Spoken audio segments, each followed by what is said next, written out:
Bismillahirrahmanirrahim. Alhamdulillahirabbil alamin. Wassalatu wassalamu ala al-mab'uts rahmatan lil alamin. Nabiyina Muhammad wa ala alihi wa sahbihi wa man tabi'ahum bi ihsanin ila yaumiddin, amma ba'd. Baik, ini sesi yang ke-6 dari pembahasan kita mengkaji i'tiqad Abi Hatim dan Abi Zur'ah Ar-Razi rahimahumullahu ta'ala. Baik, pembahasan berikutnya di halaman 55, keyakinan seputar 10 sahabat yang dijamin masuk surga.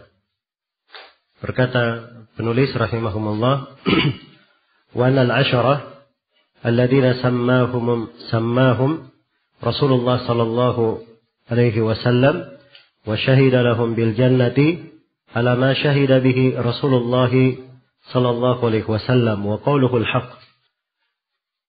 Kata beliau, sesungguhnya 10 sahabat yang Rasulullah sallallahu alaihi wasallam sebutkan namanya dan persaksikan surga untuk mereka adalah sebagaimana yang Rasulullah sallallahu alaihi wasallam persaksikan. Sedangkan sabda beliau adalah hak, suatu yang benar. Sini penulis rahimahullah masih dalam rangkaian mengucapkan, menerangkan tentang keutamaan para sahabat. Setelah beliau menjelaskan tentang keutamaan Khulafa Ar-Rasyidin, beliau berpindah menjelaskan keutamaan 10 sahabat yang dijamin masuk surga. Dan mereka yang disebut oleh Rasulullah sallallahu alaihi wasallam dijamin masuk surga itu datang dalam riwayat Imam Ahmad, Abu Daud, At-Tirmidzi dan selainnya dari sahabat Abdurrahman bin Auf dan juga dari Sa'id bin Zaid. Rasulullah bersabda, Abu Bakar fil jannah, Abu Bakar berada di surga. Umar fil jannah, Umar juga di surga. Wa Ali fil jannah, wa Utsman fil jannah, Ali di surga, Utsman di surga. Wa Talhatu fil jannah, dan Talha di surga. Wa Zubair fil jannah, dan Az-Zubair di surga. Wa Abdurrahman bin Auf, wa Sa'ad bin Abi Waqqas fil jannah. Wa Sa'id bin Zaid fil jannah. Wa Abu Ubaidah bin Al-Jarrah fil jannah. Abdurrahman bin Auf di surga, Sa'id bin Zaid di surga, Sa'id bin Abi Waqqas di surga, Sa'id bin Zaid di surga, dan Abu Ubaidah bin Al-Jarrah di surga. Iya. Itu 10 orang sahabat sebutkan namanya oleh Rasulullah sallallahu alaihi wasallam. Semuanya dijamin dengan surga. 4 yang pertama adalah Khulafa Ar-Rasyidun. Dan sudah berlalu penyebutan dari Khulafa Ar-Rasyidin. Yang kelima adalah Talha, yaitu Talha ibn Ubaidillah. Ya, beliau juga dari Quraisy. Salah seorang dari 8 yang pertama masuk Islam.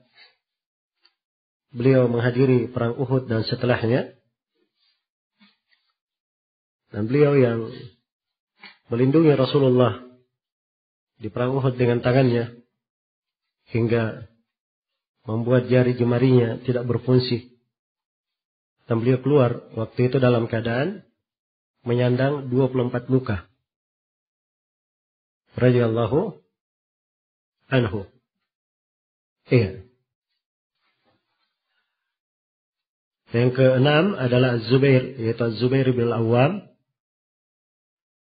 Beliau adalah putra dari bibi Rasulullah sallallahu alaihi wasallam. Iya.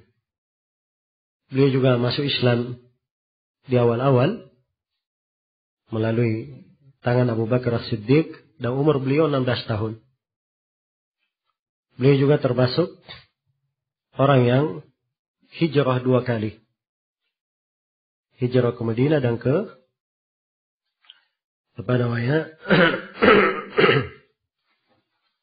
ke Habasyah. Ya, dan beliau menyaksikan seluruh peperangan bersama Rasulullah sallallahu alaihi wasallam. Nah, Beliau ini yang dikatakan oleh Nabi, likulli nabiyyin hawari, wa inna hawariya az-Zubair. Setiap nabi ada hawarinya, orang-orang dekat yang melindunginya. Dan hawariku adalah az-Zubair. Kemudian yang ketujuh adalah Abdurrahman ibn Auf. Iya, juga dari Quraisy. Dia juga dari as-sabiqin al-awwalin, yang pertama masuk Islam. Orang-orang yang pertama masuk Islam, menghadiri perang Badar dan seluruh peperangan setelahnya. Dan beliau termasuk orang yang berhijrah, 2 hijrah. Ya, radhiyallahu anhu. Abdurrahman bin Auf dikenal dengan keutamaan dan keilmuan di tengah para sahabat. Kemudian yang ke-8 adalah Sa'ad bin Abi Waqqas. Sa'ad bin Abi Waqqas. Abu Waqqas namanya Malik, yaitu Sa'ad bin Malik bin Uhaid bin Abdi Manaf. Beliau juga dari orang-orang yang pertama masuk Islam. Masuk Islam di umur 17 tahun. Melalui Abu Bakar Siddiq radhiyallahu anhu. Dan beliau disebut termasuk orang yang paling pertama melempar tombak di jalan Allah. Iya. Kemudian yang ke-9 adalah Sa'id bin Zaid. Sa'id bin Zaid bin Amr bin Nufail, ya radhiyallahu anhu. Dia adalah anak dari paman Umar bin Khattab. Beliau juga dari as-sabiqin al-awwalin, masuk Islam sebelum Nabi memasuki rumah Arqam dan menghadiri seluruh peperangan kecuali perang Badar. Karena waktu itu Sa'id bin Zaid dan Talha mereka tidak hadir di perang Badar karena mencari berita tentang pasukan Quraisy. Tapi Nabi mengikutkan mereka berdua di dalam ghanimah dan pahala. Dan yang terakhir adalah Abu Ubaidah ibn al-Jarrah, Amir bin Abdullah ibn al-Jarrah. Ya. Dari Bani Fihir, Quraisy. Beliau yang digelari sebagai Aminul Ummah, kepercayaan umat ini. Dan beliau termasuk as-sabiqin al-awwalin, orang yang pertama masuk dalam Islam. Dan beliau masuk Islam setelah 13 orang laki-laki masuk Islam. Menghadiri perang Badar dan seluruh peperangan hijrah ke Habasyah yang kedua. Baik. Ini Abu Ubaidah ibn al-Jarrah. Jadi semuanya ada 10 orang sahabat. Dijamin masuk surga. 10 nama sahabat ini dikumpul dalam 2 bait syair. Yaitu Lil Mustafa khairu sahbin nassa annahum fi jannatil khuldi nassan zadahum syarafa. Hum Talhatu wa ibn Auf wa Zubairu ma Abi Ubaidah wa Sa'dani wal khulafa. Fil Mustafa, bagi Nabi Al-Mustafa, khairu sahbin, ada sebaik-baik sahabat. Ya. Dan Nabi memberikan nas bahwa mereka ini di sorga yang kekal. Dalam sebuah hadits penjelasan yang menambah kemuliaan mereka. Haditsnya sudah kita baca tadi. Hum Talhatu, ini Talha yang pertama. Siapa tadi Talha? Talha bin Ubaidillah. Wa Zubairu hum Talhatu wa ibn Auf. Wa ibn Auf siapa tadi? Abdurrahman bin Auf. Wa Zubair, Az-Zubair bin Al-Awwam. Wa Zubairu ma Abi Ubaidah. Abu Ubaidah ibn al-Jarrah, Amir bin Abdullah. Ya. Kemudian yang kelima, was-Sa'dani, yang kelima dan keenam, was-Sa'dani, 2 Sa'ad. Yaitu Sa'ad bin Abi Waqqas dan Sa'id bin Zaid. Wal khulafa, dan khulafa Rashidin. Abu Bakar, Umar, Uthman dan Ali radhiyallahu anhum ajma'in. Baik. Ini 10 orang sahabat yang dijamin masuk surga. Iya. Telah saya sebutkan keutamaan 10 sahabat yang dijamin masuk surga. Dan saya telah sebutkan seputar 10 sahabat yang dijamin masuk surga itu. Beberapa hal yang terkait dengan nisbatnya, namanya, dan sebagian dari keutamaan mereka radhiyallahu anhum. Iya. Kemudian setelah itu penulis menjelaskan keyakinan terhadap para sahabat seluruhnya dan terhadap keluarga Nabi sallallahu alaihi wasallam. Iya. Beliau sebutkan dulu Khulafa ar-Rasyidin, setelah itu 10 sahabat yang dijamin masuk surga, kemudian seluruh sahabat yang lain. Dan ini menunjukkan bahwa para sahabat itu bertingkat-tingkat di dalam kedudukan dan keutamaan. Karena itu dalam Al-Quran lebih didahulukan penyebutan kaum muhajirin sebelum kaum al-ansar. Di semua tempat dalam Al-Quran, kalau disebut al-muhajirin wal-ansar, pasti didahulukan penyebutan al-muhajirin. Karena al-muhajirin, mereka melakukan sesuatu yang tidak dilakukan oleh al-ansar. Iya, mereka orang yang pertama masuk Islam dan hijrah bersama Rasulullah sallallahu alaihi wasallam. Nah, demikian pula urutan-urutan sahabat ada perbedaan dari sisi keutamaan. Ya. Antara yang diutamakan adalah yang menghadiri perang Badar. Sekitar 300 orang sahabat lebih, 313. Dan sahabat yang berjihad sebelum Fath Hudaybiyah itu lebih utama daripada yang berjihad setelahnya. Yang masuk Islam dan berjihad setelahnya. Jadi ada tingkatan-tingkatan di kalangan sahabat. Kemudian beliau terangkan keyakinan umum seputar sahabat. Kata beliau, "Watarahhumu ala jami'i ashabi Muhammadin sallallahu alaihi wasallam wa ala alihi wal kaffu amma syajara bainahum." Dan bertarahhum, mendoakan rahmat pada seluruh sahabat Muhammad sallallahu alaihi wasallam dan keluarga beliau, dan menahan diri dari perselisihan yang terjadi di antara mereka. Iya. Baik, saya poinkan di dalam pembahasan ini 4 pembahasan. Yang pertama, kewajiban kepada sahabat Nabi sallallahu alaihi wasallam. Iya. Kewajiban kita terhadap para sahabat adalah mendoakan rahmat untuk mereka dan mendoakan ridha untuk mereka. Karena Allah Subhanahu wa taala telah menjelaskan dalam Al-Quran, radhiyallahu anhum wa radu anhu. Allah telah ridha kepada mereka dan mereka telah ridha kepada Allah. Iya. Dan mendoakan rahmat untuk mereka. Karena di dalam Al-Quran Allah menjelaskan sifat orang yang datang setelah para sahabat. Dan ini ayat di surah Al-Hasyr. Setelah disebutkan sahabat dari kalangan muhajirin, kemudian disebut sahabat dari kalangan al-ansar, kemudian Allah berfirman, "Walladzina ja'u min ba'dihim yaquluna rabbana ighfir lana wa li ikhwanina alladzina sabaquna bil iman wa la taj'al fi qulubina ghillan lil ladzina amanu." Iya. Orang yang datang setelah mereka berkata, "Wahai Rabb kami, ampunilah kami dan saudara-saudara kami yang mendahului kami dengan keimanan." Iya. Kewajibannya memohonkan ampun untuk para sahabat. Kalau nama mereka disebut, maka disebut radhiyallahu anhum.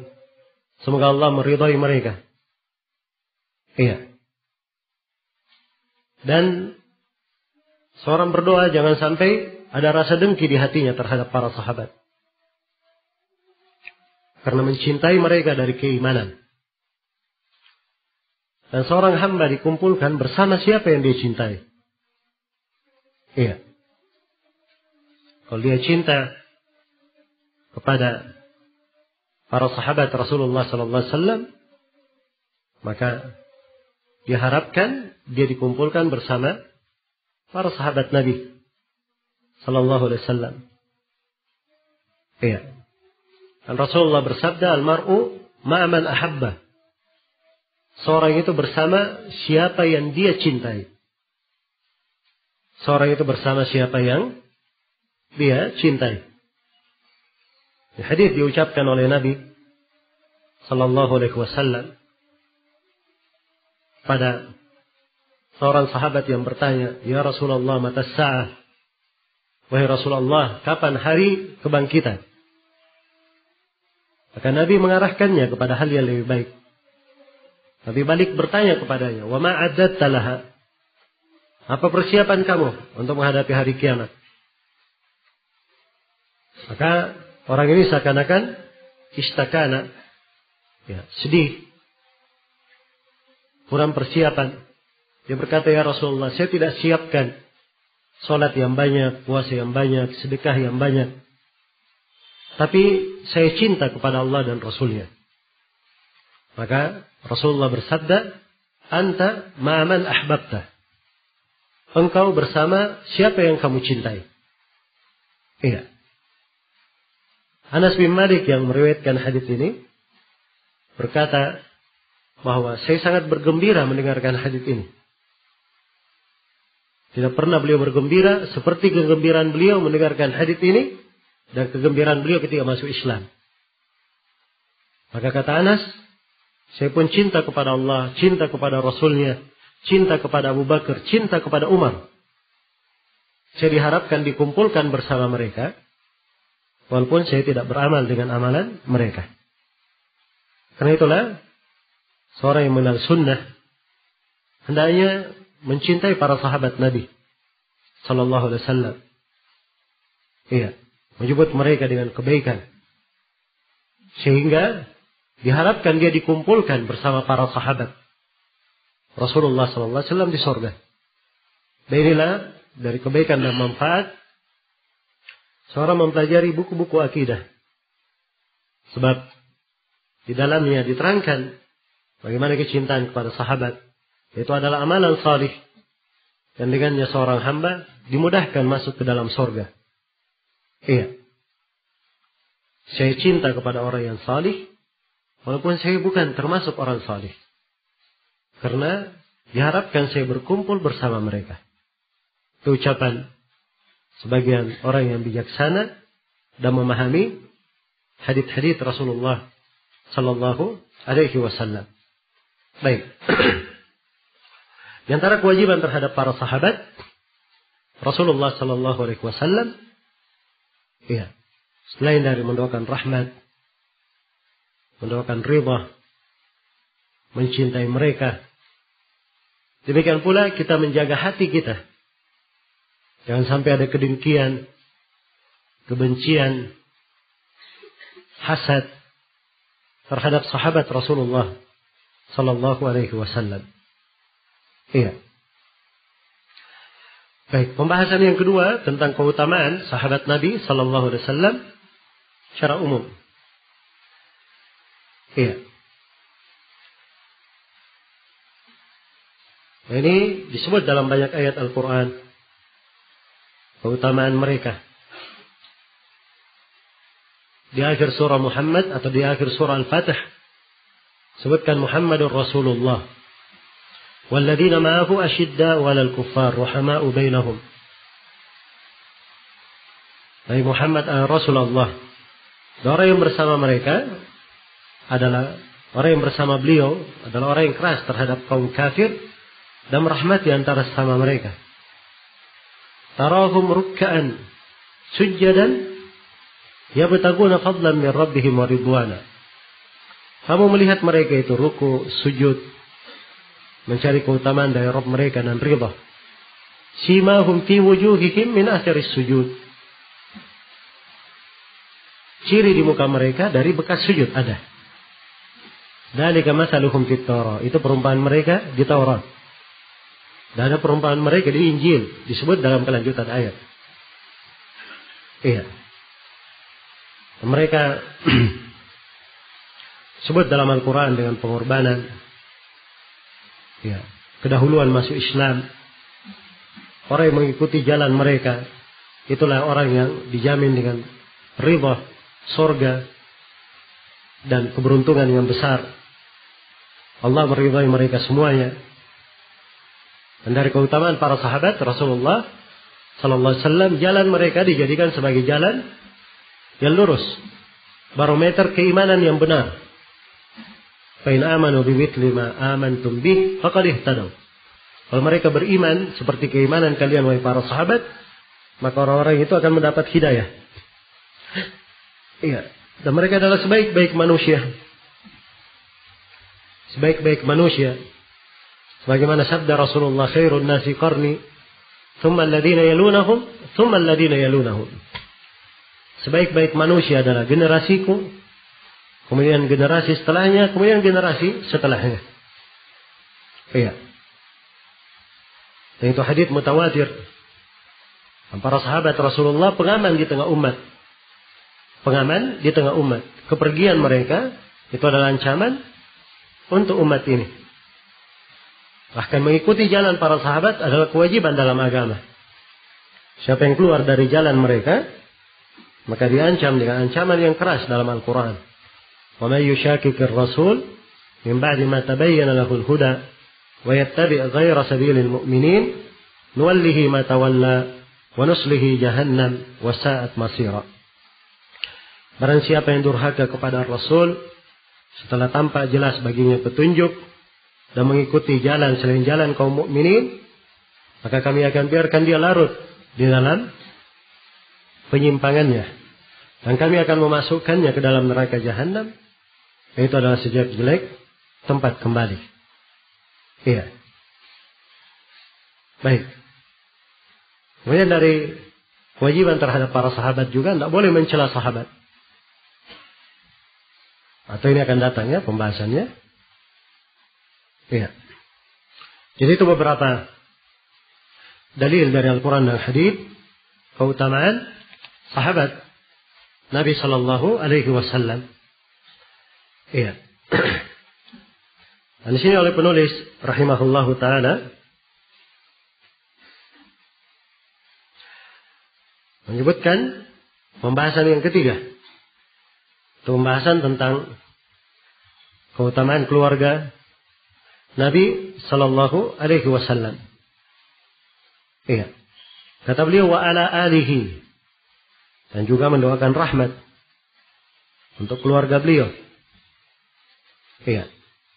Ini tambahannya dalam sebagian nuskha, dalam sebagian cetakan. Iya. Sebab keluarga Nabi Sallallahu Alaihi Wasallam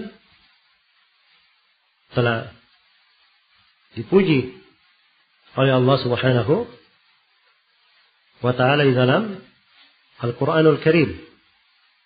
Iya. Dan diarahkan kepada mereka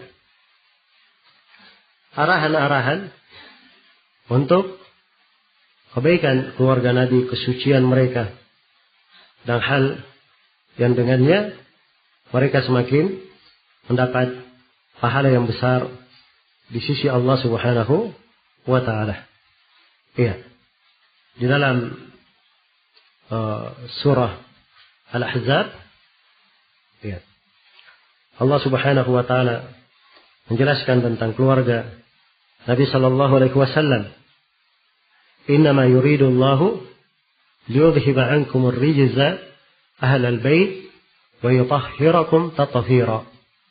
Wadhkurna ma yutla fi buyutikunna min ayatillahi wal hikmah. Innallaha kana latifan khabira. Sungguhnya Allah menghendaki untuk kalian, ya, hanya menghendaki untuk kalian supaya dihilangkan dari kalian ar-rijis, dihilangkan kejelekan, noda, hilangkan kotoran dari kalian wahai ahlul bait, dan mensucikan kalian dengan sesuci-sucinya. Iya. Ini ayat, kalau kita lihat konteks ayat sebelumnya, ini terkait dengan istri-istri Nabi. Mereka adalah ahlul bait Rasulullah sallallahu alaihi wasallam. Tapi telah syah di dalam Sahih Muslim, Rasulullah membaca ayat ini dan beliau panggil Ali, Fatimah, Al-Hasan dan Al-Husain dimasukkan di dalam lingkaran baju yang beliau pakai berselimut, dan beliau sebut bahwa mereka juga adalah ahlul baitnya, adalah keluarga Nabi sallallahu alaihi wasallam. Maka ahlul bait yang paling pertama adalah istri-istri Nabi. Masuk juga dalam ahlul bait Ali bin Abi Thalib, ya, dan anak-anak Nabi sallallahu alaihi wasallam serta cucunya Al-Hasan dan Al-Husain. Ya. Ini ayat dari keutamaan mereka terhadap para istri Nabi. Allah firman, "Wadkurna fi buyutikunna min ayatillahi wal hikmah." Bacalah ma yutla, apa yang dibaca di rumah-rumah kalian dari ayat-ayat Allah dan hikmah. Innallaha kana latifan khabira. Sungguhnya Allah Subhanahu wa taala Maha lembut lagi Maha mengetahui. Iya. Baik. Maka ayat ini menunjukkan keutamaan ahlul bait, dan di dalam Sahih Muslim Rasulullah sallallahu alaihi wasallam pernah berwasiat dengan dua hal. Beliau ingatkan berpegang dengan kitab Allah. Kemudian beliau bersabda, "Wa udzakkirukumullah fi ahli baiti." Dan saya ingatkan kalian kepada Allah tentang ahlul baitku, pada keluargaku. Karena itu mencintai keluarga Nabi dari keyakinan ahli sunnah. Dari keyakinan ahli sunnah. Iya. Baik. Kemudian yang keempat di sini, menahan diri dari membicarakan kejelekan para sahabat Rasulullah sallallahu alaihi wasallam. Kata penulis, wal kaffu amma syajara bainahum, dan menahan diri dari perselisihan yang terjadi di antara mereka. Iya. Tidak boleh menyebut perselisihan dan pertikaian yang terjadi di tengah para sahabat Rasulullah sallallahu alaihi wasallam. Iya. Kita wajib menjaga lisan dan menjaga hati terhadap para sahabat. Lisan tidak membicarakan mereka, tidak menggibah mereka, tidak menyebut mereka dengan kejelekan. Demikian pula hati tidak membenci mereka, tidak melaknat mereka, tidak hasad terhadap mereka. Tidak ada hal yang jelek terhadap para sahabat dalam hati. Semuanya selamat. Semuanya adalah hal yang baik dan bersih. Demikianlah seorang mukmin. Iya. Hendaknya berbuat terhadap para sahabat Rasulullah sallallahu alaihi wasallam. Karena itu tidak boleh mencela para sahabat sama sekali. Rasulullah sallallahu alaihi wasallam bersabda, "La tasubbu ashabi." Jangan kalian mencela para sahabatku. "Lau anna ahadakum anfaqa mithla Uhudin dhahaban lama adraka nisfa ahadihim lama adraka mudda ahadihim wala nasifa." Jangan kalian mencela para sahabatku. Andai kata salah seorang dari kalian menginfakkan satu gunung emas, dia tidak akan mencapai satu mud dari kebaikan para sahabat, tidak juga mencapai setengahnya. Satu mud itu 2 tangan, 2 telapak tangan. Jadi 2 telapak tangan saja dari kedudukan sahabat tidak mungkin dia capai. Walaupun dia berinfak dengan apa? Sebanyak gunung emas. Iya. Karena itu dilarang membicarakan sahabat Rasulullah. Sementara Allah telah memilih mereka menjadi sahabat Nabi. Allah Subhanahu wa taala telah menyebut ridha untuk mereka seluruhnya. Iya. Di dalam Al-Quran. Maka tidak diperbolehkan menyebut mereka dengan kejelekan sama sekali. Kalau terjadi di tengah mereka fitnah, terjadi di tengah mereka dari pertikaian, maka mereka adalah orang yang berijtihad di dalamnya. Dan orang yang berijtihad, kalau dia benar dalam ijtihadnya, dapat 2 pahala. Kalau dia salah, dapat 1 pahala. Maka di keadaan apapun, para sahabat berijtihad, mereka dapat pahala. Adapun kita, kalau kita masuk dalam urusan mereka, kita dapat dosa. Iya. Karena itu tidak boleh ikut-ikutan terhadap apa yang terjadi di tengah para sahabat Rasulullah Sallallahu Alaihi Wasallam. Kalau pun mereka itu berijtihad, kalau benar dapat 2 pahala. Kalau mereka salah, maka dapat 1 pahala. Dan salahnya para sahabat, kalau dia salah, iya, itu kesalahan muncul dari 2 hal. Kesalahan yang pertama, kadang muncul dari ijtihad, dan ini dapat 1 pahala seperti yang saya sebutkan tadi. Dan kesalahan yang kedua, kadang muncul selain ijtihad.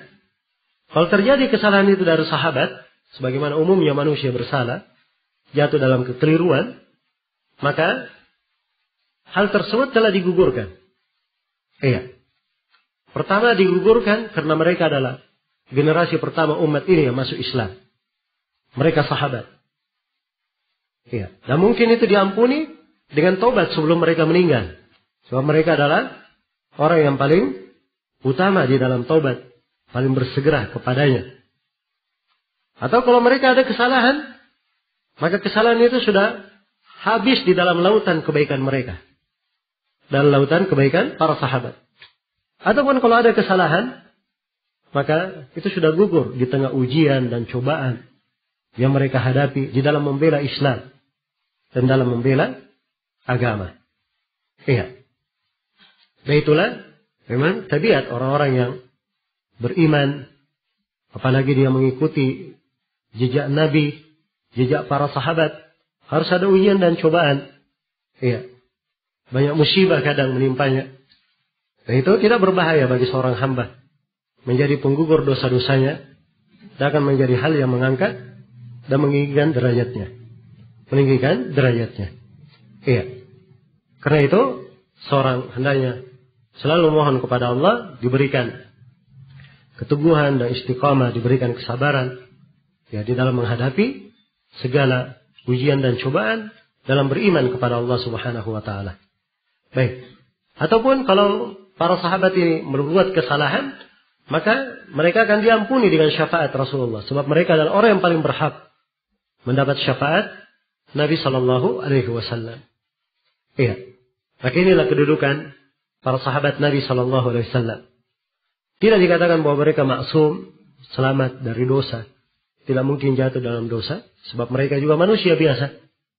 Tapi mereka disebut oleh Allah dengan kebaikan dan keutamaan. Kita tidak boleh menyebut para sahabat dengan selain itu. Iya. La yudkaruna illa bil jamil. Faman dakarahum gaira dalika fahuwa ala gairi sabil. Mereka tidak boleh disebut kecuali dengan hal yang cantik saja. Dengan perkara yang indah saja. Siapa yang menyebut para sahabat dengan selain itu, maka dia tidak berada di atas jalan yang lurus. Demikian dikatakan oleh At-Tahawi dan selainnya dari para a'immah. Semoga Allah Subhanahu wa taala rahmati para sahabat Rasulullah sallallahu alaihi wasallam seluruhnya. Iya. Ini beberapa pembahasan terkait dengan para sahabat dimasukkan di dalam buku-buku akidah sebagai bantahan terhadap ahlul bidah. Pembeda antara al-haq dan al-batil. Pembeda antara kebenaran dan kebatilan. Iya. Membedakan antara al-haq dan yang batil. Iya. Nah, ahli sunnah ketika menyebutkan keutamaan para sahabat, itu bantahan terhadap 2 kelompok. Bantahan terhadap 2 kelompok. Kelompok pertama adalah kelompok Syiah Rafidhah yang mencela para sahabat Rasulullah sallallahu alaihi wasallam. Iya. Mengkafirkan hampir seluruh sahabat kecuali beberapa orang saja yang tidak dikafirkan. Ali bin Abi Thalib dan 2 putranya, serta mereka juga tidak mengkafirkan ada sekitar 6 sahabat lain atau 7. Yang lainnya mereka kafirkan karena dianggap tidak loyal kepada Ali bin Abi Thalib.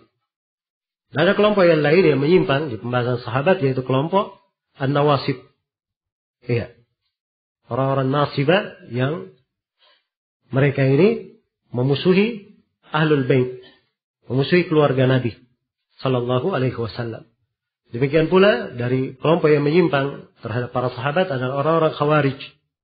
Mereka memerangi para sahabat Nabi sallallahu alaihi wasallam. Dan ada satu kelompok juga bernama Al-Kamiliyah. Ini kelompok dia mengkafirkan Ahlul Bait karena dianggap Ahlul Bait tidak mengambil haknya. Sebagaimana mereka kafirkan juga para sahabat yang lain karena dianggap merampas hak Ali bin Abi Thalib. Iya. Jadi ini golongan-golongan yang menyimpang terhadap para sahabat Rasulullah sallallahu alaihi wasallam. Ya, kewajiban kita adalah menjaga lisan. Ya, dan di masa ini sering terjadi kalimat-kalimat, ucapan-ucapan orang-orang berbicara tentang kehormatan para sahabat Rasulullah sallallahu alaihi wasallam. Iya. Tanpa dia sadari kadang-kadang mencela sahabat. Kalimat celaan.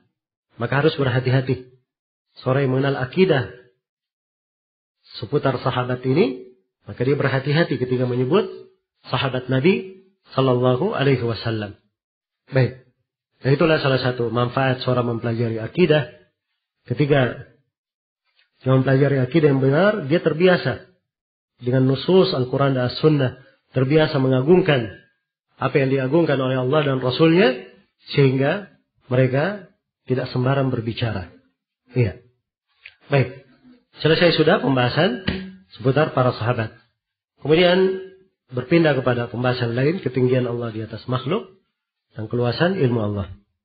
Berkata penulis rahimahullah, wa anna Allah azza wa jal ala arshihi ba'inun min khalqihi kama wasafa nafsahu fi kitabihi wa ala lisani rasulihi sallallahu alaihi wasallam bila kaifin ahata bi kulli syai'in ilma laysa kamithlihi syai'un wa huwa as-sami'ul basir. Sesungguhnya Allah azza wa jalla di atas arsy-Nya berpisah dari makhluknya. Berpisah dari makhluknya. Sebagaimana yang dia sifatkan dirinya dalam kitabnya dan melalui lisan Rasulnya sallallahu alaihi wasallam. Tanpa membagaimanakan hal itu sama sekali. Iya, ilmunya meliputi segala sesuatu.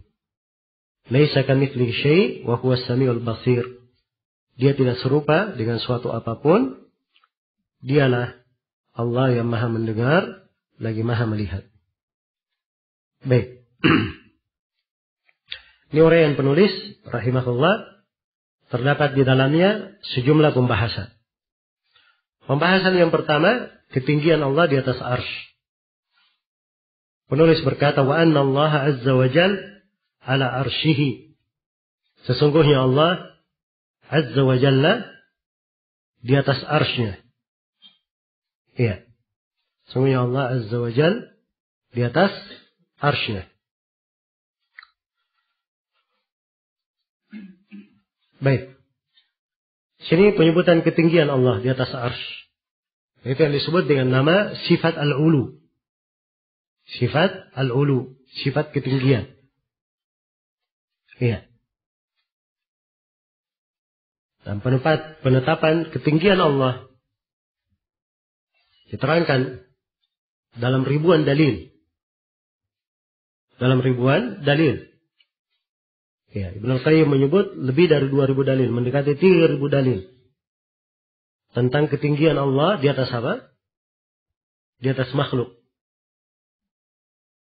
Dan para ulama membagi sifat ketinggian itu menjadi 3. Al-ulu terbagi menjadi 3. Yang pertama adalah ulu ad-dzat. Tinggi zatnya. Yaitu Allah subhanahu wa ta'ala dengan zatnya maha tinggi di atas makhluk. Beristiwa di atas arsy-Nya. Beristiwa di atas arsy-Nya. Nah, itu ulu ad-dzat namanya. Ketinggian Allah, ketinggian zat Allah subhanahu wa ta'ala. Jadi Allah maha tinggi di atas langit dengan zatnya. Beristiwa di atas arsy-Nya. Ulu yang kedua, ketinggian yang kedua adalah ulu al-qadar. ketinggian dalam kemampuan.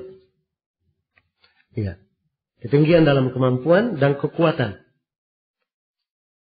Itu ulu al-qadar. Tidak ada yang menandingi kemampuan Allah. Kemampuan yang sempurna, tidak ada kekurangan. Dalam zatnya, dalam sifatnya, dalam perbuatannya. Tidak ada yang menolongnya, tidak ada yang membantunya. Tidak ada yang bersyirikat dengannya. Tidak ada yang semisal dengannya. Maha tinggi qadarnya. Yang ketiga ulu al-qahar. Maha tinggi penguasaannya, penaklukannya. Iya. Tidak ada yang keluar dari kekuasaannya. Tidak ada yang mampu mengalahkannya. Semuanya di bawah kekuasaan dan pengaturan Allah Subhanahu huwallahul wahidul qahhar. Maha suci Allah. Dialah Allah yang maha satu. Lagi maha berkuasa. Iya. Ini al-ulu, ketinggian. 3 jenis ketinggian ini semuanya ada dalam Al-Quran. Iya. Ulu ad-dat akan kita terangkan dalil-dalilnya. Demikian pula ulu al-qadar. Allah berfirman wa huwal qadiru fawqa ibadih. Dialah Allah yang maha mampu di atas hamba-hambanya. Disebutkan maha mampu al-qadar dan di atas hamba-hamba. Iya. Adapun ulu al-qahar disebutkan dalam firman-Nya wa huwal qahiru fawqa ibadih. Dialah Allah yang maha berkuasa di atas hamba-hambanya. Iya. Maka ini semuanya disebut sebagai al-ulu. Iya, sebagai al-ulu. Iya. Nah, ulu sekali lagi sifat ketinggian. Sifat ketinggian. Nah. Iya. Ada sifat lain semakna dengan al-ulu ini, yaitu sifat istiwa. Sifat apa? Istiwa. Nah, istiwa disebut dalam Al-Quran di 7 tempat. Disebutkan di dalam Al-Quran. Ya. Ar-Rahman 'alal arsy istawa di surah Taha. Ar-Rahman di atas arsy-Nya beristiwa. Dan di 6 ayat yang lain dalam Al-Quran, tsumma istawa 'alal arsy. Kemudian Allah beristiwa di atas arsy-Nya. Beristiwa di atas arsy-Nya. Istiwa dalam penafsiran ahli bahasa ya, ditafsirkan dengan 4 makna. Disebut makna-makna ini oleh Ibnu Qayyim rahimahullahu ta'ala. Iya. Dari mana istiwa? Yang pertama makna al-ulu. Istiwa bermakna al-ulu, ketinggian. Wal irtifa bermakna irtifa. Irtifa juga tinggi ya, di atas. Ya. Demikian pula as-sa'ud. Ma sa'ada 'ala syai' yang paling tinggi di atas suatu. Kalau tanah yang paling atasnya itu ma sa'ada namanya, apa yang di atas. Yang teratas. Dan disebut juga dengan makna istiqrar. Yang tetap. Ya. Dia tetap, tidak berubah. Itu istiqrar. Baik. Jadi ini 4 makna dari istiwa. Secara bahasa. Iya. Jadi kalau dikatakan Allah beristiwa di atas arsy-Nya, artinya Allah maha tinggi di atas arsy-Nya. Dan perlu saya ingatkan di sini ya, keliru orang yang menerjemah istiwa, dia terjemah apa? Bersemayam. Ya, sebab bersemayam itu ada mengandung makna duduk. Mana apa? Duduk. Sedangkan tadi saya terangkan makna istiwa ada disebut makna duduk? Hah? Tidak ada. Dan ini pembahasan sifat-sifat dari ilmu gaib. Seorang jangan masuk dalamnya kecuali dengan dalil. Ya, sepanjang tidak ada dalil, kita tidak menetapkan, tidak pula apa? Menafikan. Tidak ada dalil yang menetapkan, kita tidak tetapkan. Tidak ada dalil yang menafikan, kita juga tidak apa? Tidak nafikan. Ya. Karena itu tidak dikatakan bahwa Allah itu duduk, tidak pula dikatakan bahwa Allah tidak duduk. Tapi kita diam dalam hal ini karena apa? Ini pintu gaib, tidak ada ilmu kita tentang hal tersebut. Jelas ya? Baik. Karena itu harus didetailkan dalam pembahasan akidah. Maka tampak dari sini bahwa istiwa itu bentuk dari ulu. Ulu apa? Ulu adzat. Ya. Tinggi di atas makhluknya. Zatnya maha tinggi di atas arsy. Allah beristiwa di atas arsy-Nya. Baik. Banyak dalil yang menunjukkan ketinggian Allah Subhanahu wa taala di atas makhluk. Iya. Banyak sekali dalil yang menunjukkan akan hal itu. Dan ahlul bid'ah itu tidak mengingkari dari sifat ketinggian al-ulu, ya, kecuali ulu dzat. Ya, mereka tetapkan Allah maha tinggi kemampuannya, maha tinggi kekuasaannya. Tapi Allah maha tinggi zatnya di atas arsy, ini tidak ditetapkan oleh orang-orang Jahmiyah dan siapa yang mengikutinya dari ahlul bid'ah. Iya. Mereka menafikan hal tersebut. Nah, ucapan mereka ini adalah ucapan yang batil. Karena Allah Subhanahu wa taala ya, telah menetapkan bahwa dirinya maha tinggi di atas makhluk. Iya.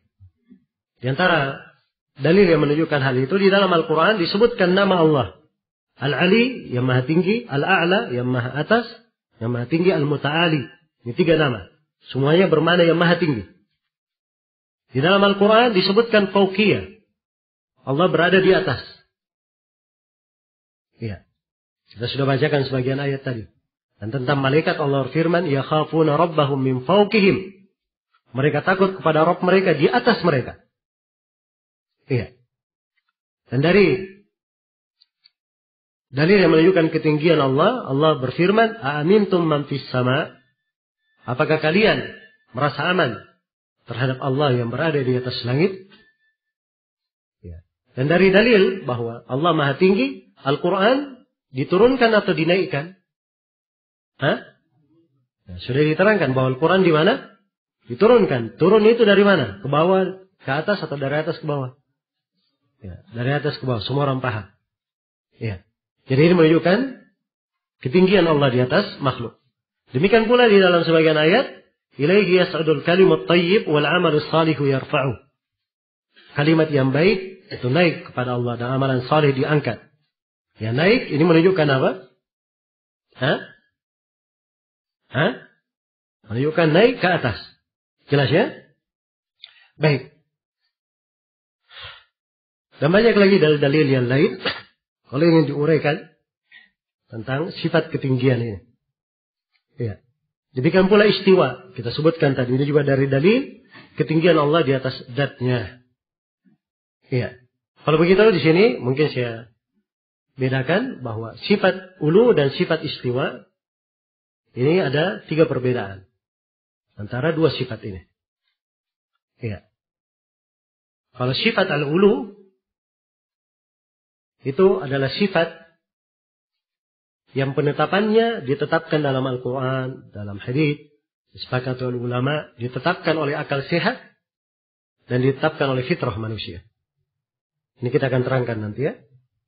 Berbeda dengan sifat istiwa. Sifat istiwa penetapannya dalam Al-Quran, dalam hadits, dan di kesepakatan ulama saja. Andai kata tidak ada ayat dan hadits menjelaskan, kita tidak tahu.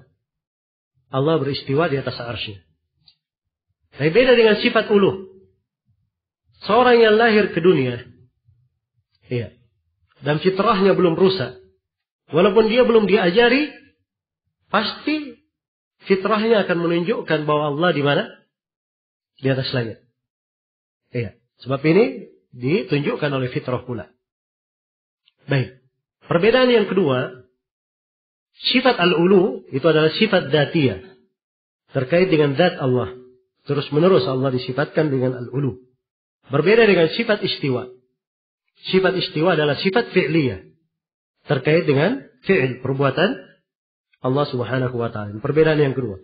Perbedaan yang ketiga, sifat al-ulu itu lebih luas cakupannya. Lebih luas. Berbeda dengan sifat istiwa. Istiwa adalah ulu juga, tapi ulu khusus. Ulu apa? Khusus. Ini 3 perbedaan antara sifat al-ulu dan sifat al-istiwa. Baik, tadi saya katakan bahwa penetapan al-ulu dalam Al-Quran. Ayat-ayat Al-Quran saya sudah bacakan. Juga penetapannya ada di dalam hadis Rasulullah sallallahu alaihi wasallam. Ya. Rasulullah menjelaskan ketinggian Allah dengan ucapannya, dengan perbuatannya, dan dengan penetapannya. Adapun dari ucapannya, di dalam hadis Abu Hurairah, riwayat Bukhari dan Muslim, Rasulullah sallallahu alaihi wasallam bersabda, "Ala ta'manuni wa ana aminu man fis sama'?" Tidakkah kalian mempercayai saya?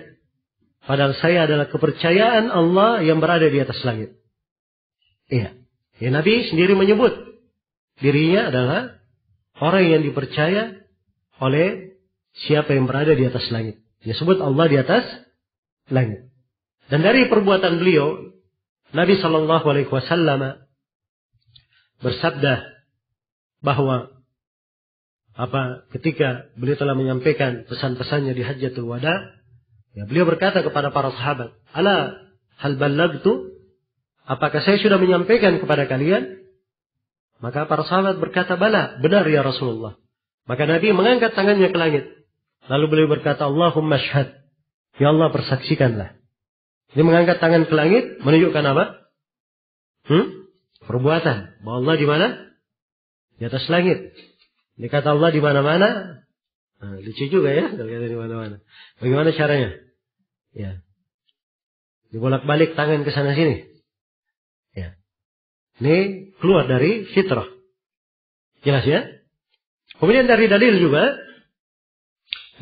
juga Rasulullah sallallahu alaihi wasallam menetapkan bahwa Allah menetapkan orang yang mengatakan Allah di atas langit. Dalam hadits Muawiyah bin Hakam As-Sulami diriwayatkan oleh Imam Muslim, seorang budak yang akan dibebaskan diuji oleh Rasulullah, ditanya, "Aina Allah? Di mana Allah?" Maka budak ini menjawab, "Fis sama', di atas langit." Kemudian Rasulullah tanya lagi, "Man ana? Siapa saya?" Maka dia menjawab, "Engkau adalah Rasul Allah." Maka Nabi bersabda, "I'tikha fa innaha mu'minah." Bebaskan budak perempuan ini, sungguhnya dia adalah seorang perempuan yang beriman. Iya. Jadi dibenarkan jawaban perempuan itu oleh Nabi sallallahu alaihi wasallam. Dan perhatikan hadits yang agung ini ya. Dia dianggap beriman karena 2 hal. Yang pertama mengakui bahwa Allah di atas langit. Dan dia mengakui bahwa Nabi Muhammad adalah Rasul Allah. Pengakuan Allah di atas langit disamakan kedudukannya dengan apa? Menganggap bahwa Nabi Muhammad adalah Rasul Allah. Semuanya dijadikan sebab seorang dikatakan beriman. Karena itu tidak ada silang pendapat di kalangan ulama tentang penetapan sifat ulu. Dan siapa yang mengingkari ketinggian Allah, itu dianggap kafir, keluar dari Islam. Tidak ada silang pendapat di kalangan ulama di dalam hal tersebut. Iya. Baik. Adapun fitrah manusia menetapkan hal itu sebagaimana yang telah saya terangkan tadi. Ya, kalau ada anak kecil yang belum diajari ya suatu apapun, tapi fitrahnya belum dirusak, coba tanya saja kepadanya, di mana Allah? Dia pasti akan menunjuk ke langit. Ya, dan itu fitrah manusia. Nah, fitrah manusia. Ya, karena itu salah seorang dari golongan Mu'tazilah ya, mendebat manusia dengan berbagai adillah, berbagai dalil dia bawakan. Ya. Bahwa Allah itu tidak di atas langit. Nah, maka seorang di situ yang bernama Al-Hamadani dia berkata, "Ya Syekh, nggak usah kami disibukkan dengan itu. Sekarang sesuatu di dalam jiwa saya nggak bisa tahan, selalu ke atas langit. Fitrah ya, bagaimana saya menghadapinya? Sekarang kamu bawakan dalil-dalil dari sisi akal dan seterusnya. Tentunya akal yang tidak sehat tentunya ya. Ya. Bawakan dalil bahwa mengingkari hal tersebut. Tinggalkan itu. Sekarang mau saya kemanakan fitrah saya? Iya. Selalu saya menghadap kemana? Merasa dia berada di atas langit. Nah, perhatikan ya. Maka Ya, orang Mu'tazilah ini pun dia terdiam lama, kemudian mengetuk kepalanya.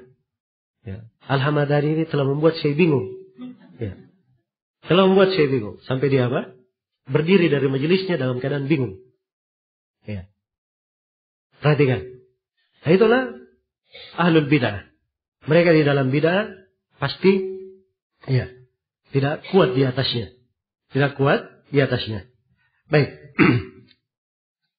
Kemudian di sini ya. Pembahasan berikutnya seputar al-arsh. Ya. Karena penulis berkata ala arshihi. Allah beristiwa di atas arshnya. Ya. Ini penetapan arsh Allah Subhanahu wa taala dijelaskan juga dalam ayat-ayat Al-Qur'an, hadits-hadits Rasulullah sallallahu alaihi wasallam. Arsh itu secara bahasa adalah sarirul malik. Iya. Adalah sarir malik. Ranjang raja. Itu secara bahasa ya. Iya. Nah. Dan ketika disebut ya, arsh, semua orang paham apa yang dimaksud dengan arsh secara bahasa. Tapi dimaklumi perkara yang gaib dari sisi kaifiat, seorang tidak mempertanyakan bagaimana kaifiatnya. Tidak menggambarkan di dalam benaknya bagaimana kaifiatnya. Iya. Sebab pembicaraan-pembicaraan terkait dengan nama-nama dan sifat-sifat Allah, terkait dengan hal-hal yang gaib, itu dari perkara yang kita tidak punya ilmu tentangnya. Sesuatu itu mungkin dibicarakan kalau pernah dilihat. Atau kalau dia tidak pernah lihat sesuatu itu, dia pernah lihat yang semisal dengan sesuatu itu. Kalau dia tidak pernah lihat yang semisal dengan itu, dia pernah dengar ada yang menceritakan kepadanya tentang sesuatu itu. Ya. Sekarang 3 hal ini ada pada nama-nama dan sifat. Ada di dalam penggambaran arsh. Tidak ada yang tahu, tidak ada yang pernah lihat. Tidak ada yang semisal dengannya. Ya. Dan tidak ada yang apa? Bercerita dia pernah lihat. Sehingga dia bisa kisahkan. Jelas ya? Baik. Kalau di dunia seorang mudah. Dia melihat gajah. Gajah itu ada. Jelas ya? Gajah itu ada. Dia tahu apa itu gajah. Jelas? Nah. Dia tidak pernah lihat gajah. Mungkin ada yang semisal dengan gajah. Kalau dia tidak pernah lihat yang semisal. Maka mungkin ada yang menceritakan. Oh itu gajah. Telinganya lebar. Ya punya belalai. Ya misalnya. Nah, terus gajah ini. Bulunya. Kayak sapu ijo misalnya. Nah, itu kan pensifatan. Bisa dia bercerita. Karena dia pernah apa? Pernah melihat gajah. Iya. Tapi nama-nama dan sifat. Hal-hal yang gaib tidak pernah dilihat. Tidak ada yang semisal dengannya. Tidak ada berita tentang bagaimana kaifiatnya. Iya. Halalkah seorang berbicara tentangnya? Jawabannya tidak halal dia berbicara. Kalau dia berbicara itu namanya berbicara atas nama Allah tanpa ilmu. Itu dosa yang sangat besar. Dan kita diharamkan untuk hal itu. Allah berfirman, "Wala taqfu ma laysa laka bihi 'ilm, inna as-sam'a wal basara wal fu'ad, kullu ulaika kana anhu mas'ula." Jangan engkau berhenti di atas sesuatu yang kamu tidak mempunyai ilmu tentangnya. Sungguhnya pendengaran, penglihatan dan mata hati semuanya akan dimintai pertanggungjawaban oleh Allah Subhanahu wa taala. Iya. Baik. Arsh disebut dalam Al-Quran. Wa huwa Rabbul Arshil Azim. Dialah Allah, Rabb pemilik Arsh yang agung. Disebut dengan agung, keagungan. Ada sifat keagungan. Sebagian ayat sifat Al-Karim. Ya. Sebagian ayat di sebagian qiraat Al-Majid. Yang luas. Ya, maha mulia, maha luas. Ya. Ini menunjukkan kebesaran, keagungan, kemuliaan dan keluasan. Ya. Disifatkan arsh di dalam Al-Quran. Nah. Karena memang arsh ini adalah makhluk Allah yang paling besar. Ya. Di dalam hadits disebutkan bahwa Rasulullah bersabda, "Fa idza sa'altumullaha fas'alul firdausal a'la. Fa innahu awsatu al-jannah wa a'la al-jannah wa fawqahu arsyur rahman." Iya. Wa minhu tafajjaru anharul jannah. Apabila kalian meminta kepada Allah, mohonlah diberi sorga firdaus yang paling tinggi. Sebab itu adalah pertengahan sorga. Sorga yang paling tinggi. Dan di atasnya ada arsy ar-Rahman. Di atasnya ada arsy ar-Rahman. Ya, dari arsy inilah mengalir sungai-sungai sorga. Ya. Luar biasa ya. Besarnya makhluk Allah ini. Arsy ini. Sehingga dia menjadi atap sorga. Ya, sorga yang kalau kita lihat, kita dengarkan hadits-hadits dan ayat-ayat yang menceritakannya, luar biasa luasnya sorga. Ternyata arsy adalah apa? Adalah atap sorga yang paling tinggi. Ya. Dan di dalam hadits yang sahih, Rasulullah sallallahu alaihi wasallam bersabda, "Mas-samawatu sab' fil kursi illa kahalqatin mulqatin bi ardi falah." Tidaklah langit yang 7 kalau diperbandingkan dengan kursi. Iya. Kursi ini ditafsirkan oleh Ibnu Abbas adalah tempat kedua kaki Allah. Iya. Kursi, yang ayat kursi darinya ya. Langit dan bumi kalau dibanding dengan kursi, itu bagikan gelang yang dilempar ke tanah yang sangat lapang. Sangat luas. Ya, tanah lapang itu, bumi ini, anggaplah padang pasir ya, tanah luas. Tidak ada bangunan sama sekali. Nah itulah, tanah lapang namanya. Ya. Kan luas kelihatannya tanah itu ya. Nah ini gelang, perumpamaan langit, 7 langit dibanding dengan kursi seperti gelang, dilempar di tanah lapang itu. Kecil sekali. Jelas ya? Langit dan bumi dibanding kursi. Ya. Kemudian Rasulullah bersabda, "Wa fadlul arsy 'alal kursi ka fadli tilkal fala 'ala tilkal halqah." Dan keutamaan arsy di atas kursi seperti keutamaan tanah lapang itu di atas gelang tersebut. Sama seperti itu juga. Perbandingan antara kursi dan apa? Arsy. Maka dia adalah makhluk Allah Subhanahu wa taala yang sangat besar. Makhluk yang sangat besar. Iya. Di dalam Al-Quran Allah sebutkan, "Alladzina yahmiluna al-arsy wa man hawlahu." Siapa yang menyandang arsy dan di sekitarnya ada malaikat yang memangku menyandang al-arsy. Iya. Dan Allah Subhanahu wa taala berfirman pada hari kiamat, "Wa yahmilu arsya rabbika fawqahum yawma idzin thamaniyah."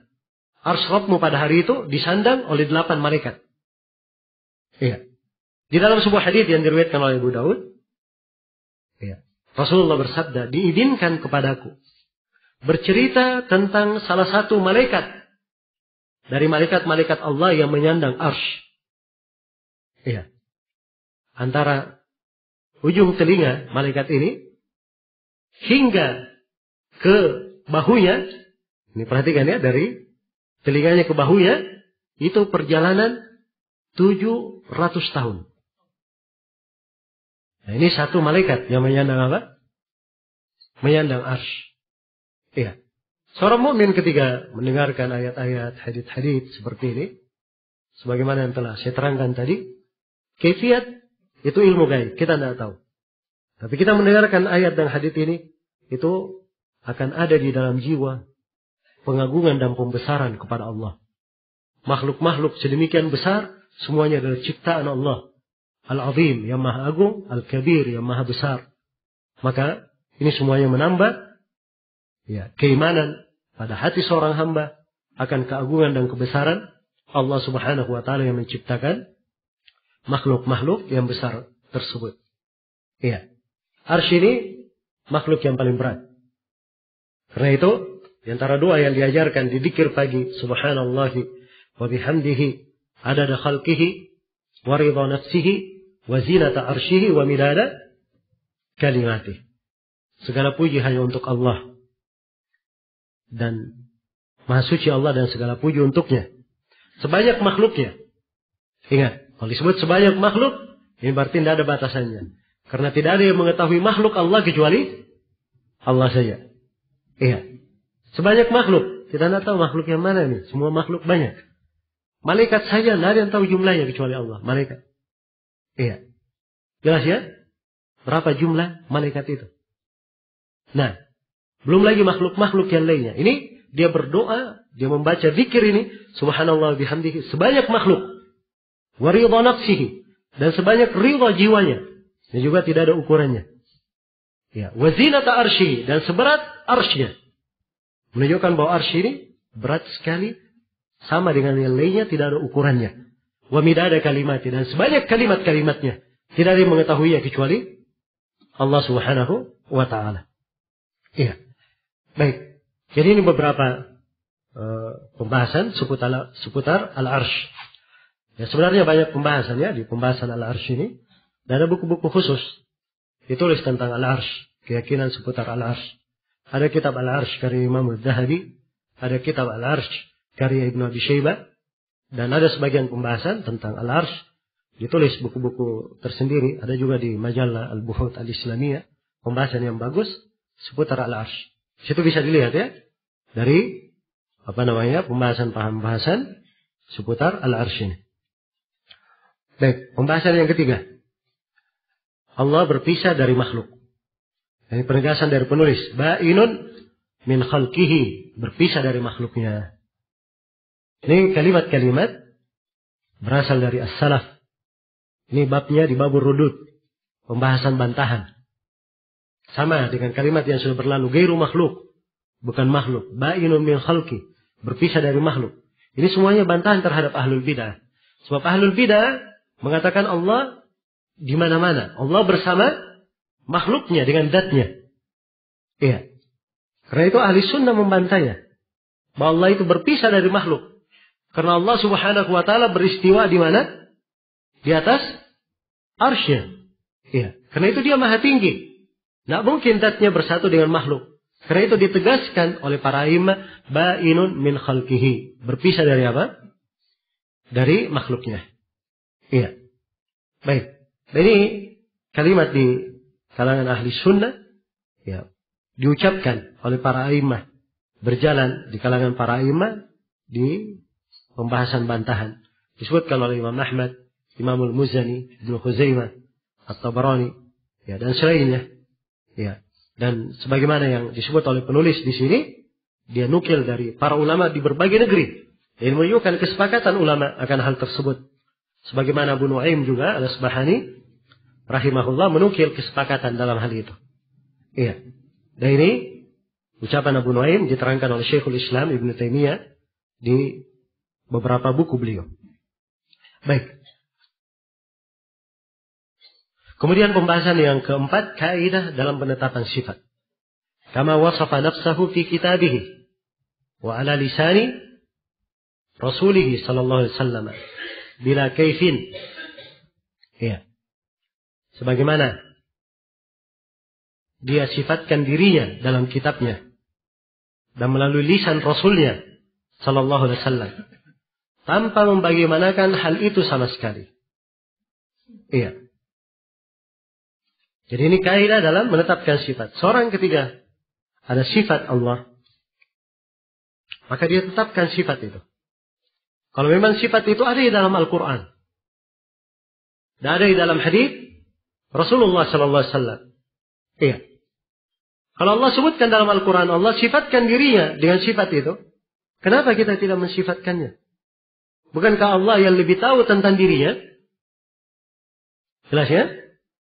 Maka dari keimanan dan dari keislaman yang benar, seorang mensifatkan Allah sebagaimana Allah sifatkan dirinya dengan sifat tersebut di dalam Al-Quran. Demikian pula apa yang disifatkan oleh Rasulullah. Sebab Rasulullah adalah perantara antara kita dengan Allah. Beliau adalah utusan Allah. Beliau adalah utusan Allah. Iya. Makhluk Allah yang paling tahu tentang Allah. Jadi kalau Rasulullah menjelaskan sesuatu, itu wahyu dari Allah. Karena Allah telah berfirman dalam Al-Quran, "Wa ma yantiqu 'anil hawa in huwa illa wahyu yuha." Beliau tidak pernah berucap dari hawa nafsunya. Yang beliau ucapkan adalah wahyu yang diwahyukan kepada beliau. Iya. Baik. Jadi, untuk sifat-sifat harus ditetapkan. Sebagaimana yang ditetapkan oleh Allah dan Rasulnya. Ya, bagaimana penetapannya? Bila kaifin, tanpa pembagaimanaan. Iya. Tidak boleh ditamthil, diserupahkan. Itulah kaidah ahli sunnah. Dalam bab sifat. 2 kalimat ringkas kaidah ahli sunnah. Isbatun bila tamthil. Wa tanzihun bila ta'til. Ya. 2 kalimat ringkas. Yang pertama isbat bila tamthil. Penetapan tanpa menyerupakan. Ditetapkan sifat itu tanpa diserupakan. Ya. Jadi kalau di dalam Al-Quran Allah sebut dirinya memiliki 2 tangan. Allah berfirman bal yadahu mabsutatan, bahkan kedua tangannya terhampar. Lima khalaqatu biyadai, pada apa yang saya cipta dengan kedua tanganku. Allah sifatkan dirinya memiliki 2 tangan. Iya.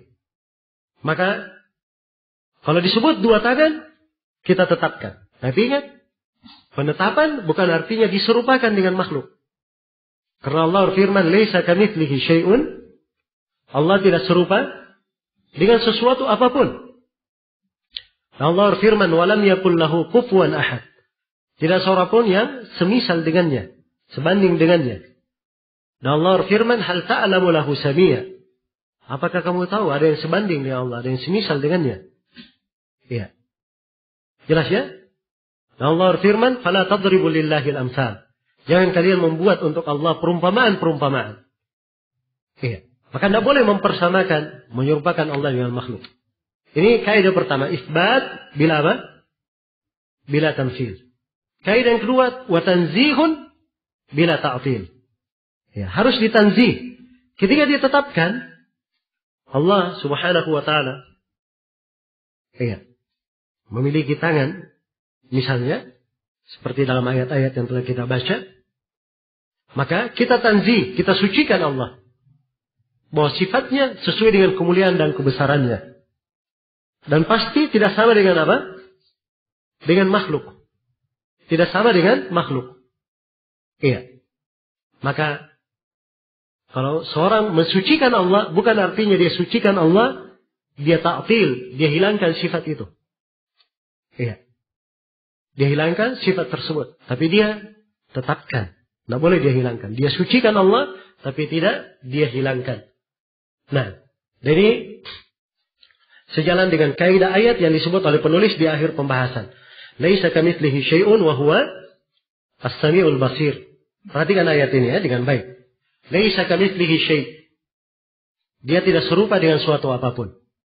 Ini kaidah isbat bila apa? Bila tamthil. Iya, ditetapkan. Sifat itu untuk Allah, tidak boleh menyerupakannya. Tidak boleh menyerupakan. Wa huwa as-sami' al-basir. Iya, ketika ditetapkan, ya. Wa huwa as-sami'ul basir. Dia yang maha mendengar lagi apa? Maha melihat. Allah tetapkan untuk dirinya 2 nama. Maha mendengar lagi maha melihat. Yang terkandung di dalamnya 2 sifat. Sifat pendengaran dan sifat apa? Sifat penglihatan. Iya. Sebagian ulama menyebutkan apa munasabah? Kenapa 2 nama ini yang disebut di ayat ini? Kenapa tidak disebut nama yang lain? Al-Alimul Hakim, Al-Khabirul, Al-Latiful Khabir misalnya. Al-Ghafurur Rahim. Kan banyak nama. Kenapa dipilih 2 nama ini? Dan dia Allah yang maha mendengar lagi maha apa? Maha melihat. Kata para ulama, sifat pendengaran dan sifat penglihatan, ini 2 sifat rata-rata makhluk memilikinya. Ya, manusia ada pendengaran, ada penglihatan. Kucing ada pendengaran, ada apa? Penglihatan. Ayam ada pendengaran, ada penglihatan. Kambing ada pendengaran, ada penglihatan. Hampir. Ya. Rata-rata makhluk memiliki apa? pendengaran dan penglihatan. Jelas ya? Tapi sekarang saya tanya, penglihatan manusia samakah dengan penglihatannya ayam? Hah? Tidak sama. Padahal sama-sama dikatakan ini melihat, itu melihat. Jelas ya? Iya. Nah, ini menunjukkan benarnya kaidah ahli sunnah. Bahwa adanya kesamaan dalam penyebutan itu bukanlah maknanya kesamaan dalam zatnya. Kalau antara manusia, antara makhluk saja, sama-sama disebut punya pendengaran, punya penglihatan, tapi hakikatnya tidak sama, apalagi antara manusia dengan Allah yang menciptakannya. Lebih-lebih apa? Tidak sama. Tapi ini bantahan untuk kelompok Jahmiyah. Kelompok Jahmiyah, kenapa mereka mengingkari sifat? Hah? Ya, katanya kalau kita tetapkan sifat tangan bagi Allah, itu artinya kita serupakan Allah dengan makhluk. Nah, ini sebabnya mereka mengingkari. Kalau gitu tidak ada sifat tangan. Jelas ya? Tidak ada sifat tangan. Mereka jatuh dalam kerusakan karena akal mereka sudah keliru memahami. Ya. Akal mereka yang rusak mengatakan kalau ditetapkan tangan untuk Allah, itu artinya Allah diserupakan dengan makhluk. Ini akal rusak. Ya. Padahal penetapan tangan untuk Allah, makhluk juga ditetapkan untuknya tangan, itu tidak menunjukkan apa? Tidak menunjukkan adanya kesamaan. Iya. Jelas ya? Karena kesamaan dalam penamaan bukanlah kesamaan dalam apa? Hakikat. Itu kaidahnya. Kesamaan dalam penamaan bukanlah kesamaan dalam apa? Belum tentu kesamaan dalam hakikat. Di majelis ini yang bernama Muhammad banyak orang. Muhammad. Banyak orang nama Muhammad. Ya. Tapi apakah sama Muhammad yang pertama dan yang kedua? Hah? Beda. Padahal semuanya namanya Muhammad, beda orangnya. Ya. Ini antara manusia. Apalagi antara makhluk dan yang menciptakannya. Karena itu manusia disebut mendengar. Allah juga memiliki sifat pendengaran. Sama dalam penamaan, hakikat beda. Manusia pendengaran dia miliki sesuai dengan kelemahannya. Dan Allah memiliki pendengaran sesuai dengan kemuliaan dan kebesarannya, tidak serupa dengan makhluknya. Selesai kan? Ya, memang mudah. Akidah yang lurus itu enak dipelajari. Sesuai dengan apa? Sesuai dengan fitrah. Adapun ahlul bidah, ini yang biasa mempertentangkan. Karena itu di dalam penetapan sifat-sifat telah tersesat dua kelompok dalam penetapan sifat ini. Ya. Kelompok yang pertama adalah kelompok al-mu'attilah. Dan kelompok yang kedua adalah kelompok al-musyabbihah. Kelompok al-musyabbihah. Kelompok al-mu'attilah di dalamnya ada 5 sekte. Ya, ini saya rinci ya, kelompok mu'attilah ini. Ada Jahmiyah, ada Mu'tazilah, ada Al-Asy'ariyah, ada Al-Kullabiyah, dan ada Al-Maturidiyah. 5 sekte. Jelas ya? Baik. Kelompok Jahmiyah mengingkari semua sifat. Kecuali satu saja. Dia tidak berani mengatakan Allah itu tidak memiliki sifat ada. Karena itu mereka tetapkan sifat ada bagi Allah. Sebab kapan dia katakan bahwa Allah itu tidak ada? Hah? Ada yang berani mengatakan Allah tidak ada. Tidak berani orang-orang Jahmiyah. Tapi yang lainnya Allah tidak melihat. Semuanya dia ingkari. Ya, karena kaidah mereka itu mengharuskan tasbih. Nah, ini sebenarnya kaidahnya kena mereka sendiri juga. Sekarang kamu tetapkan Allah ada. Makhluk juga ada. Kalau begitu harusnya kamu hilangkan juga sifat apa? Sifat ada. Apa bedanya? Nah, itu biasanya ahlul bidah begitu. Banyak kontradiksinya. Jelas ya? Baik. Kalau orang Mu'tazilah, ya, dia juga mengingkari seluruh sifat. Sama. Hanya saja Mu'tazilah masih lebih bagus. Dia menetapkan nama. Kalau orang-orang Jahmiyah, nama pun dia ingkari semuanya. Iya. Karena itu orang Mu'tazilah unik juga. Allah diberi nama As-Sami' yang maha mendengar. Tapi tidak ada pendengarannya. Ya. Allah diberi nama Al-Basir yang maha melihat. Tapi tidak ada penglihatan. Tidak ditetapkan sifat penglihatan. Ya. Jelas ya? Ini ucapan kaum Mu'tazilah. Orang-orang Asy'ariyah dia tetapkan nama semuanya. Hanya dia tetapkan 7 sifat saja. Orang-orang Asy'ariyah. Ya, ada kembangan-kembangannya ya, di dalam pembahasan mereka. Tapi ini 7 sifat pokok yang mereka tetapkan. Iya. Orang-orang Maturidi ada 8 sifat. Orang-orang Kullabiyah mereka bedakan antara sifat ikhtiyariyah dan sifat apa? Sifat datiyah. Ya, kalau sifat datiyah mereka tetapkan. Adapun sifat fi'liyah ikhtiyariyah itu mereka ingkari. Nah, ini kelompok menyimpang semuanya. Di dalam pembahasan nama dan sifat. Ahli sunnah menetapkan nama dan sifat itu sebagaimana yang Allah tetapkan untuk dirinya dalam Al-Quran dan sebagaimana ditetapkan oleh Rasulullah Sallallahu Alaihi Wasallam. Mudah sekali. Karena Allah lebih tahu tentang dirinya, Rasulullah lebih tahu tentang Allah. Dalam penetapannya mereka berpegang dengan ayat laisa kamitslihi syai' wa huwa as-sami'ul basir. Allah tidak serupa dengan suatu apapun dan Dialah Allah yang Maha mendengar lagi Maha melihat. Ditetapkan bagi Allah nama dan sifat tanpa menyerupakan dan disucikan Allah tidak sama dengan makhluk tapi tidak diingkari. Ya. Nama-nama dan sifat tersebut. Ini kaidah ahli sunnah. Baik. Selesai kelompok al-mu'attilah. Kelompok yang kedua disebut dengan nama kelompok al-musyabbihah atau al-mumatsilah. Nah, inilah yang menyerupakan Allah dengan makhluk. Ya, mereka katakan tangan Allah sama dengan tangan kita. Ya, mata Allah memiliki mata, matanya sama dengan mata kita. Ini kelompok musyabbihah. Dan dua-duanya kelompok yang menyimpang. Iya.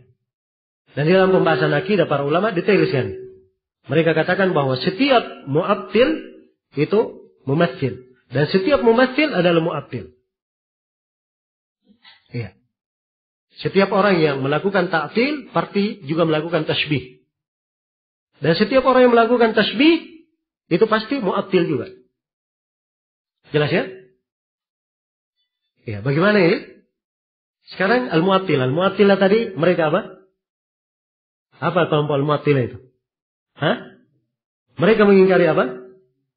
Sifat. Sekarang kalau mereka mengingkari sifat, kenapa mereka ingkari?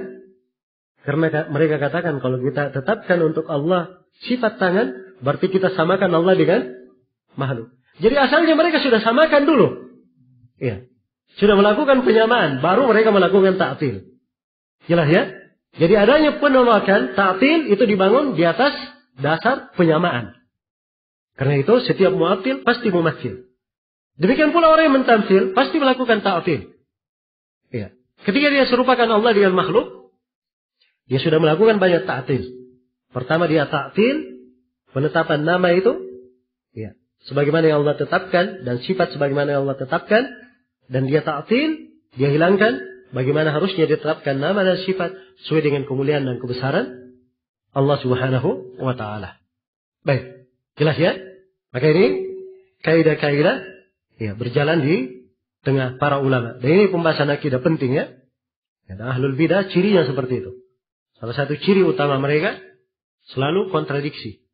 Dan kalau dia melarang dari sesuatu, biasanya dia jatuh di dalam sesuatu itu juga. Ya, biasanya jatuh di dalam sesuatu itu juga. Ya, sama dengan sebagian manusia di masa ini. Kadang ada yang menuju fulan murji'ah. Ya, padahal dia sendiri jatuh dalam pemahaman irja. Ya, fulan khawarij. Dia sendiri jatuh dalam pemahaman apa? Khawarij. Ini ahlul bidah saling menuduh. Tapi dia sendiri jatuh dalam hal yang sama. Iya. Dan insyaallah akan kita dengarkan nanti bagaimana ahlul bidah di dalam mengkritik ahli sunnah. Di akhir pembahasan penulis rahimahullahu taala. Baik, kemudian pembahasan yang kelima tentang keluasan ilmu Allah. Kata penulis ahata bi kulli syai'in ilma. Ya, ilmunya meliputi segala sesuatu. Baik. Keluasan ilmu Allah Subhanahu wa taala ini dari hal yang tidak diragukan oleh setiap muslim dan muslimah. Iya. Dibawakan di sini oleh penulis untuk apa? Beliau ingin menjelaskan ada keterkaitan ya. Allah itu beristiwa di atas arsy-Nya. Iya. Tapi Allah ilmunya meliputi segala sesuatu. Walaupun Allah di atas arsy-Nya, Allah tahu apa yang dilakukan oleh seluruh hamba. Iya. Jelas ya? Karena itulah itu yang disebut dengan makna al-ma'iyah, kebersamaan Allah Subhanahu wa taala. Iya. Allah bersama makhluknya, yaitu kebersamaan dengan ilmunya. Kebersamaan dengan ilmunya. Iya. Allah mengetahui apa yang dilakukan oleh makhluk tersebut. Maka ini tidak bertentangan dengan Allah beristiwa di atas arsy dan Allah Subhanahu wa taala mengetahui apa yang dilakukan oleh seluruh makhluk. Karena ilmu Allah meliputi segala sesuatu. Kata Imam Malik rahimahullah, Allahu azza wa jalla fis sama wa ilmuhu fi kulli makan, la yakhlu minhu makan. Allah berada di atas langit. Ilmunya berada di semua tempat. Tidak ada satu tempat pun yang keluar dari pengetahuan Allah. Jelas ya? Baik. Itu bahasa-bahasa para as-salaf ya rahimahumullah di dalam hal ini. Dan Allah berfirman, wa kana Allahu bima ya'maluna muhita. Allah meliputi segala sesuatu yang mereka kerjakan. Ya, dan Allah Subhanahu wa taala berfirman, wallahu min waraihim muhit. Dan Allah Maha meliputi segala yang ada di belakang mereka. Ya. Allah Subhanahu wa taala berfirman, inna rabbi bima ta'maluna muhit. Sungguhnya Rabbku terhadap apa yang kalian lakukan sangat mengetahui, meliputi segala yang kalian kerjakan. Iya. Maka cakupan dari ilmu Allah Subhanahu wa taala sangat luas. Iya. Dan ini dari hal yang wajib diimani oleh seorang hamba. Dan sisi munasabahnya, kenapa dibawakan pembahasan ini oleh penulis, itu ada kaitannya dengan sifat ketinggian Allah Subhanahu wa taala. Beliau ingin terangkan bahwa sifat ketinggian, penetapan Allah Maha Tinggi, itu tidak bertentangan dengan penetapan bahwa ilmu Allah Subhanahu wa taala meliputi segala sesuatu. Baik, selesai sudah pembahasan tentang sifat ketinggian ini. Baik, ini kita akan mulai masuk di pembahasan-pembahasan tentang hari kiamat. InsyaAllah ta'ala kita lanjutkan besok ya, di pertemuan yang akan datang. Sesi besok insyaallah pengalaman hari ini kita mulainya jam 6 pagi. Karena sholat subuhnya saja sudah mendekati 5:30 selesainya. Jadi mungkin ada waktu setengah jam sampai jam 6 pagi kita sambung materinya. Baik, untuk sementara saya cukupkan di sini. Subhanakallahumma wa bihamdik, asyhadu an la ilaha illa anta, astaghfiruka wa atubu ilaik. Walhamdulillahirabbil alamin.